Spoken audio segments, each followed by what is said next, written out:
వ్యవస్థల నిర్మాణం చేసే వాళ్ళు చట్టాలను గౌరవిస్తూ చట్టాలకు లోబడి నడుచుకుంటారని ముఖ్యమంత్రి చంద్రబాబు స్పష్టం చేశారు. గొడ్డలి పార్టీ నేతలకు చట్టాలంటే గౌరవం లేదన్నారు. వ్యవస్థలు నిర్మాణం చేద్దామనే సంకల్పంతో ఎవరైనా రాజకీయాల్లోకి వస్తారని సీఎం అభిప్రాయపడ్డారు.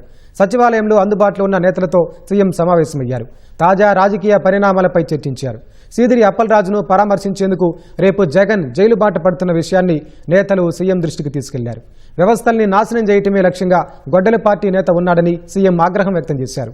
గొర్రెల కాపరి చనిపోతే సాక్ష్యాలు తారుమారు చేసి ఇంకొకరి జీవితాన్ని బలి చేద్దామనుకున్న వారిని పరామర్శించి సమాజానికి ఏం సందేశం ఇస్తారని చంద్రబాబు నిలదీశారు. కారు చక్రాల కింద వ్యక్తి నలిగిపోతే కనీసం ఆసుపత్రికి తీసుకెళ్దామనే మానవత్వం కూడా గొడ్డల పార్టీ అధినేతకు లేదన్నారు. పుట్టినరోజులకు గొడ్డలతో జంతు బలులు చేసి రాక్షసానందం పొందే హింస ప్రవృత్తి ఆ పార్టీదన్నారు.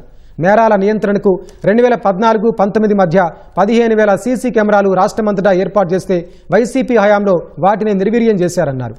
కూటమి అధికారంలోకి రాగానే వాటిని పునరుద్ధరించామన్నారు. నేరస్తుల్ని సాక్ష్యాలతో సహా పట్టుకోగలుగుతున్నామన్నారు.